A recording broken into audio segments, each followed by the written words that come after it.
We've had a lot of people on this program trying to help our audience reach greatness. We have we have a new one. I think she has some very good ideas. So we've asked Julia Cropp Gareleck to join us today. Julia, welcome to the show. Thank you. It's great to be here.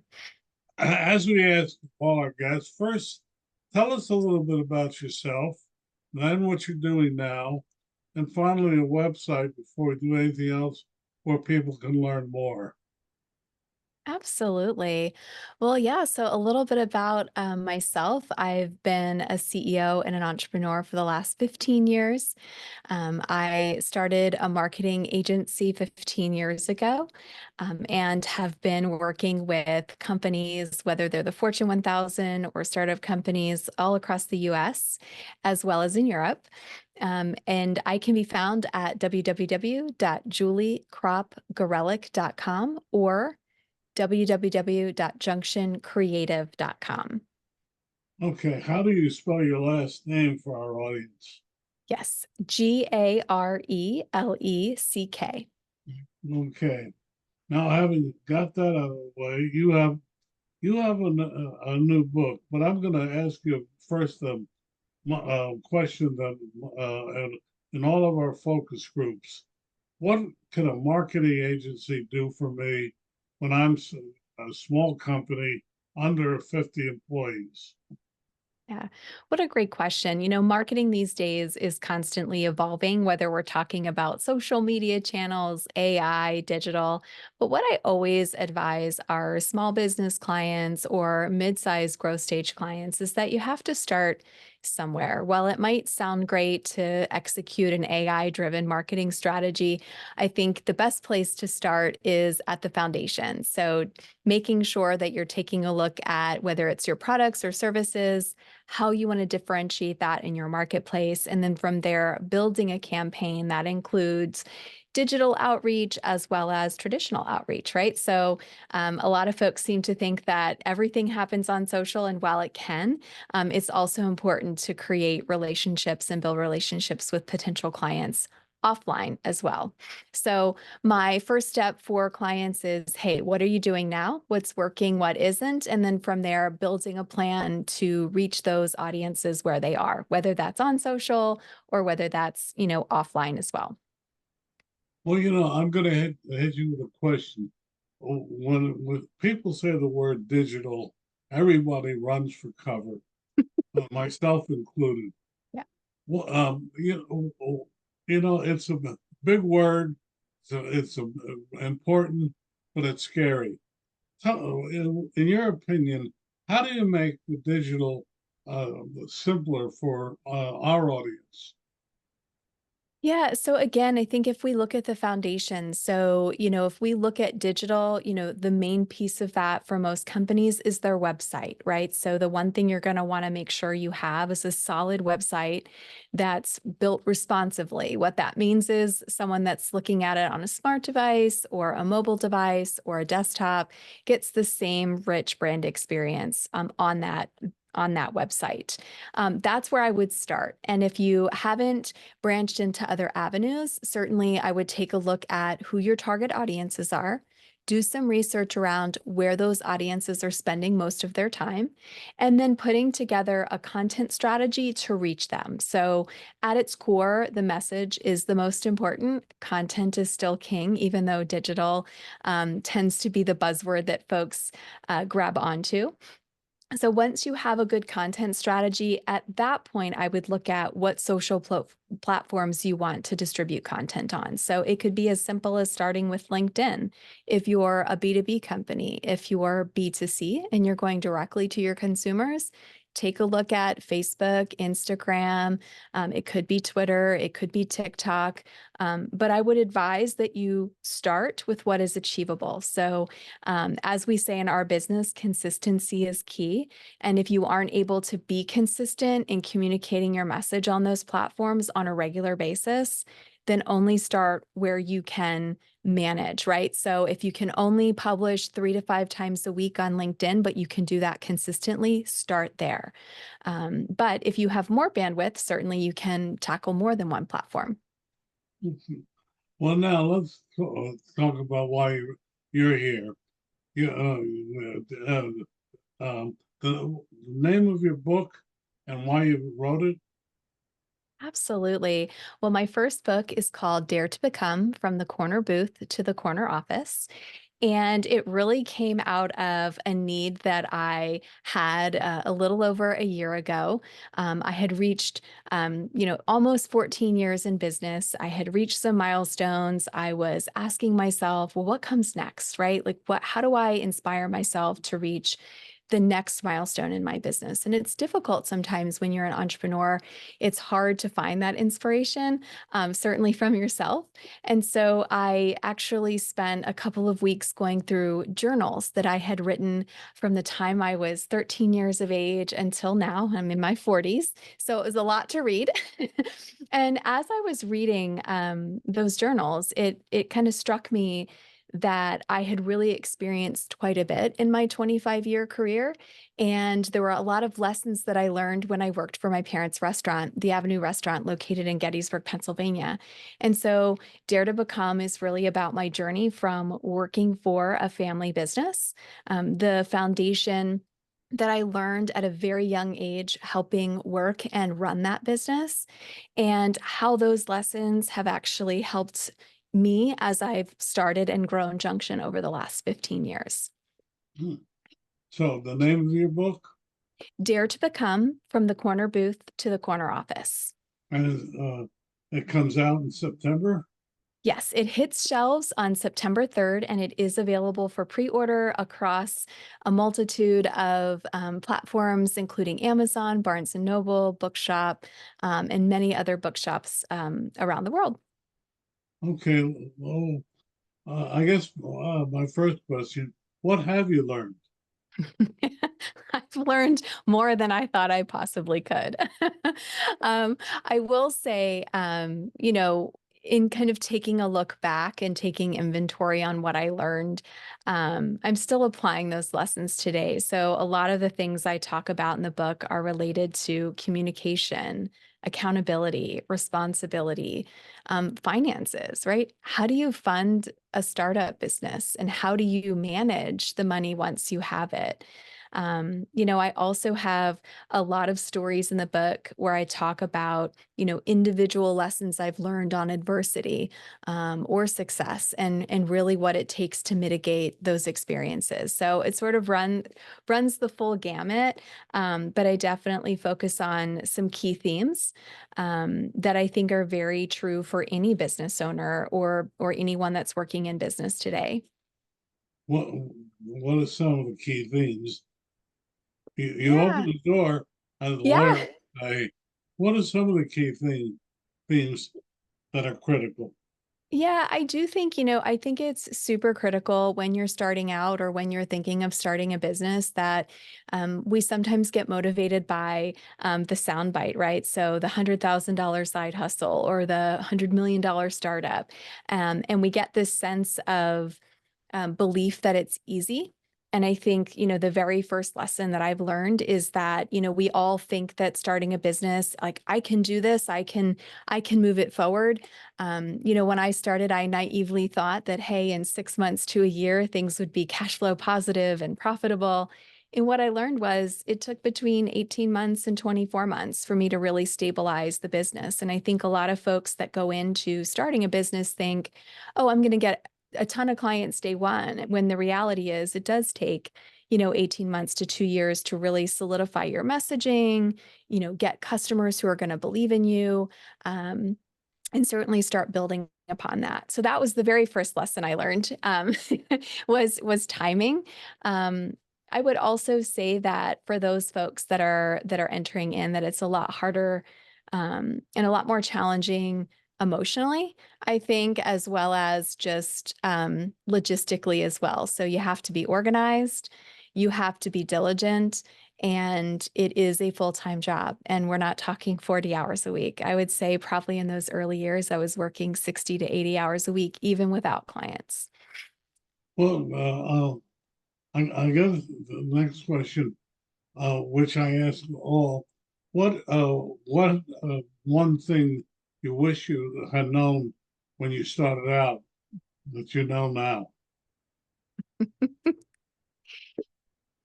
I would say the number one thing that I wish I'd known then that I have learned to accept now is that if you work hard enough, you have to trust in the process that it is leading you in the right direction. And what I mean by that is, I think in those early years, there's a lot of fear, there's a lot of trepidation. Will I be successful? Will I be able to make this work?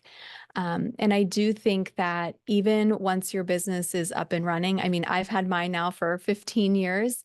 There are still times that challenge me. There are still times where I question, like, am I really on the right path? And I do think that one of the things I've learned is to trust myself, and trust that, the work that I'm putting in is actually going to, result in the success I'm looking for. And it took me a lot of years to realize that. And I would get really upset when I didn't accomplish every goal in the timeline that I did, but I was very consistent and methodical in my approach, and I trust it now. So we might have a bad month or we might have an amazing year. But at the end of the day, I know that if I'm putting the work in, that the end result will align with all of that hard work. So you believe hard work can always equate to success someplace down the line. I think it can, as long as you're open to adjusting, right? So I will say to folks, like, you can't just work hard, and if you're not focused on the right audience or your product is not something that folks want to buy, that's kind of another reality. But what I will tell you is that, when I started my agency, we focused a lot on strategy. We focused a lot on, the big thinking. And, over the years, I had to pivot, right? When the industry told me to pivot so that we could get clients in different areas. So on the production side, doing production creative or digital marketing execution. And so I will say that the hard work will get you there, but it's also the awareness to know when to pivot, or when you need to adjust your business model to capture what your audience is looking for. Well, we had a recent someone on the show, recent guest, and he said the most critical element he thought was the personality of the lead person, and that often gets in the way of success. What do you think? I absolutely agree. I think at the end of the day, despite digital, social, mobile, we invest in people, right? We invest in relationships. And I do think that if the leader at the top is, um, doesn't have a great attitude or isn't able to sort of self-correct when there are challenges, it can absolutely get in the way of success.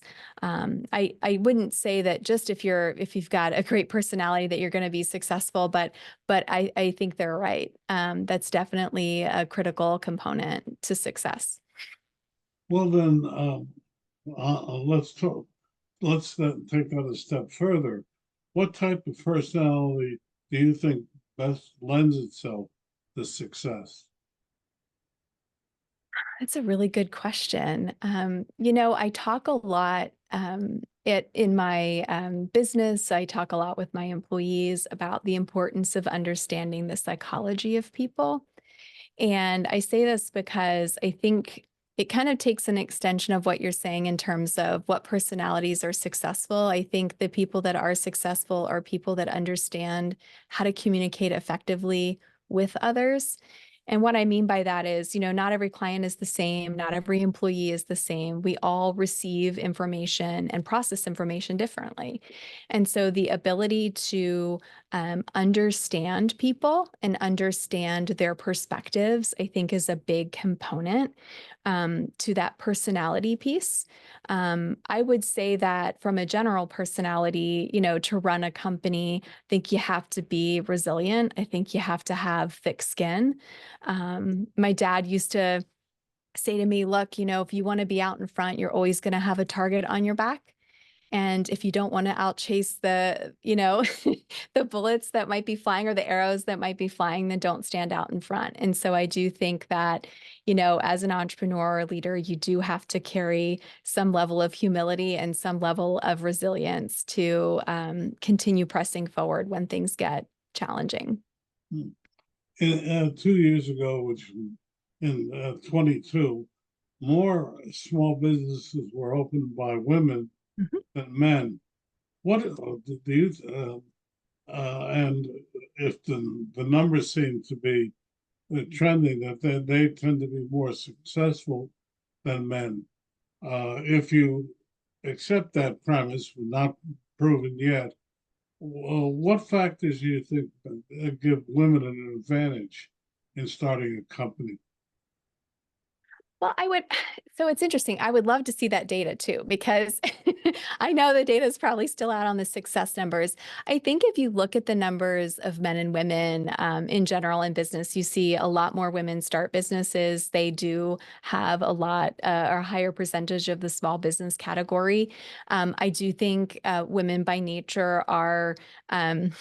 We're managing a lot of tasks. So whether we're parents, whether we're head of our households, whether we're head of our business, we definitely tend to have a knack for managing and multitasking a lot of different things. Um, Not that men aren't necessarily as used to multitasking. I do think men definitely delegate better than we do. So, so I'm I don't sorry, know. men Pardon? better what? They better delegate responsibility. So one of the things it's funny, my husband's an entrepreneur as well, and we always laugh about this is that, he has a number of businesses that have been very successful, but he is really, really great at driving the strategy and then, hiring the people and trusting them to grow it. And I think, one of the challenges I've had as a business owner is that I'm not so great at relinquishing control. So I don't know if the success of women has something to do with the fact that we have to hold on to those details or that we want to be able to control the outcome. But again, I think it comes back to personality type because again, that's why I would love to see the data because I do think there are women out there that do delegate, that run high growth businesses. But I think it also comes back to that personality type that we were talking about. Absolutely. Well, this is all data that's still Yeah. being well formed. But an interesting thing, men tend to be serial entrepreneurs. Women tend to be single company Mhm. entrepreneurs. Mhm. Have you seen that in your own experience? Oh, absolutely. Absolutely. And I think it's something that I've always been fascinated by. And I think it's also, it maybe comes down to risk tolerance. I still haven't pinpointed maybe where, but I think maybe as a child or as I was growing up and going through school, the message to women, and this was in the, 90s and early 2000s when I was in college, the message to women wasn't, hey, you can go start your own business, right? It wasn't, they weren't marketing those messages toward us. And so I do think over the last 25 years, there's been a ton of progress. The data supports it that women are now going out on their own. And I think a lot of that's because the times are changing, right? More women are, working. There are dual income, households. And then those women are getting, more comfortable with risk.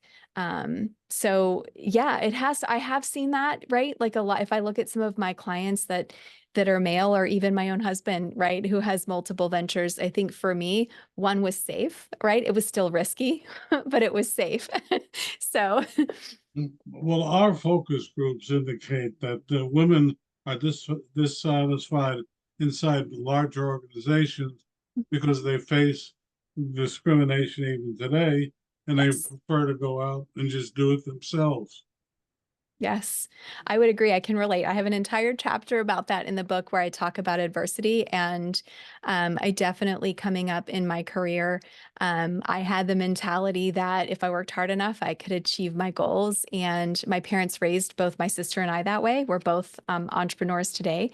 But I will say, in the corporate path, I was faced with situations that were surprising. I think because I had this naive belief that, hey, if we're all college educated and we're all professionals and we go out into the workforce, we can all work together. And I learned several times in several different organizations that that type of bias or limitation does still exist for women. I would like to think that it doesn't exist maybe as much as it did 20 years ago, but it does still exist. And I do think I can attribute my own story to the fact that I had faced a challenge at my the last company that I had worked for, and I literally quit my job and started my agency the next day. And so I do think that it does come from some level of discomfort or you know, not satisfied with what's being offered, and that's what propelled me to start my business. Well, let's stop right there. Mhm. If I don't know if it's in your book or whatever, if a man or a woman is at that point, what advice do you give them? Um, give them at that point. Yeah, I would say maybe don't follow exactly the order that I did things in. I will say, when I had gone into the office that day, I had no intention on quitting. But when I was faced again with another situation in the office, I literally quit on the spot. So I don't advise that that's what you do. I would say to folks that maybe are feeling like they're ready to make a jump, take inventory of what surrounds you. If you have an idea or you've been working on an idea for a business, I would say, make sure that you flesh it out. If you have a significant other or a partner, talk to them about it and make sure that financially you're in a place where it is not going to negatively impact your household, and then make those decisions accordingly. But I would definitely encourage people, if they feel like that's the next stage for them, to do the due diligence. But I certainly am not promoting walking in and quitting and then trying to figure it out. Definitely can be a much harder path. But but the obvious question: if you did you have a significant other, and did you just walk home and say, "I did it"? So yeah, so actually, I was newly married at the time, and my husband, like I said, is an entrepreneur. He knew that I was struggling with what he thought were ridiculous scenarios at work, things he had never seen, and so he knew that I was unhappy, and he knew that I was also really in my spare time trying to think through what I wanted the next steps to look like. And so I remember on the drive home, I called my dad and I was like, oh gosh, I just quit my job. How am I going to tell Steve? And he said, well, you're just going to have to tell him what you did. And my husband was incredibly supportive. He had watched me over the course of, 2 or 3 years deal with a lot of these scenarios. And not every partner will have the experience of being an entrepreneur themselves. But I will say, he said, well, if that's what you want to do, I'll support you. And he said, just let me know how I can help. And I said, no, I've got this. I'm gonna do it on my own. I'm really gonna find my way forward. And that's what I did. And so I was very, very fortunate that even financially, that, we weren't gonna, not we were gonna be able to pay our bills, and I had enough savings, put back to help fund my business. But not everybody will be in that situation. Hmm. Well, that was the obvious question. Well, if you don't have the funds, uh, you have to grin and bear it for a while. Yes. Hmm. Absolutely. So when I started my business, my husband did offer. He said, "Do you want me to, give you money to start it?" And being the independent person that I am, I said no. I had saved gosh, I want to say I'd saved like 12 or $15,000. And I thought to myself, well, you know what? I have enough, right, to cover, my portion of the bills. I have enough to start the business, on my own. And again, we're a service-based business, so I didn't have to invest in product or inventory, but I did have to invest in, building a website, building marketing collateral, things like that. And this is where that 18 to 24 months comes in. I had budgeted for a year. And I said to myself, hey, I for surely, I'll be able to sell enough, revenue in the next year to cover my expenses. And I remember being down to my last $4,000 and thinking, oh my gosh, it's been 18 months. I have $4,000 left. Have I made the wrong decision? And, I thought long and hard about it, and I just really still felt like I was getting close. I had closed a couple small deals, but nothing major. And I just hung on. And in that 18th month, I sold $1 million opportunity with a big Fortune 1000 company and went from zero to, 15 people overnight. So, again, I think the budgeting always plan for more, right? So if you think you need 10,000, you really need 20. Well, your book again, because we have to close it off. Yep, sure. My book is Dare to Become: From the Corner Booth to the Corner Office. Why that title? As I was writing the book, and I was thinking through an inscription for the book, my editor was saying to me, "Hey, you've got to come up with a lead-in for the book." And one of the phrases that I've often said to myself is, "Aspire to be, dare to become." And it really, again, is a story about how, as a young girl growing up in a small town, how I aspired to have this life, to, have a career, to build a business, to write a book one day. And so I really feel like writing this book came full circle. And so Dare to Become felt like the right title because that's exactly what I did. I dared myself to become exactly what I wanted to be. And from the corner booth to the corner office, that certainly is a nod to the fact that, some of these stories in the book start with when I worked at my parents' family restaurant. So there was a corner booth that I always waited tables on. Well, uh, we say thank you for a very, very interesting time together. Thank Yes, you. thank you. Thank you.